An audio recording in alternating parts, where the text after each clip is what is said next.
আসসালামু আলাইকুম রহমতুল্লাহ।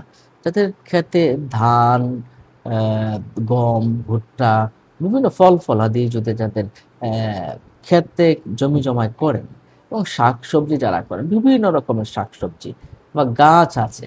যাই কিছু হোক না কেন, গাছে ফল আম, জাম, কাঁঠাল, লিচু যাই হোক না কেন, এই শস্য বপন করার সময় বা লাগানোর সময় আপনি যদি একটা গাছ লাগাচ্ছেন বা একটা শস্য লাগাচ্ছেন, ধান গাছ রোপণ করছেন, ধান ফেলছেন, অথবা আপনি আলু রোপণ করছেন, অথবা আপনি যেকোনো কিছুই আপনি শাকসবজি রোপণ করছেন, লাল শাক, পাট শাক, এরপরে পুঁই শাক, এই টাইপের যত রকমের শাকসবজি আছে, সমস্ত শাকসবজি যখন রোপণ করবেন, তখন আল্লাহ সুবহানাহু ওয়া তাআলা একটি নাম ইয়া হালিমু আপনি শুধুমাত্র ২৮ বার পড়বেন।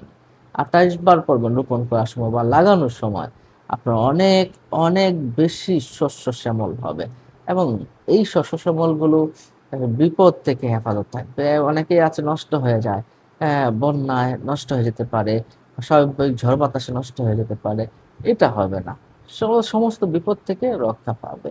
তো এটা যদি আপনি ২৮ বার মাত্র পড়ে ইয়া হালিমু, ইয়া হালিমু ২৮ বার পরে লাগাবেন।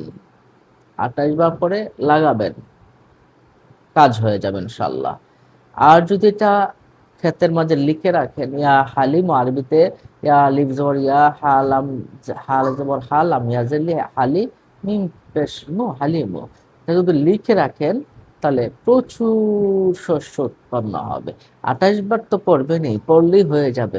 যারা লিখে রাখতে চান, একটা কাগজের মধ্যে লিখে টানিয়ে রাখতে চান, তারা তাদের প্রচুর পরিমাণে শস্য হবে ইনশাআল্লাহ। এটা খুবই পরীক্ষিত একটি আমল। আল্লাহ পাক আপনাকে এই নামের উসিলায় দান করবেন। ভালো থাকুন। আসসালাম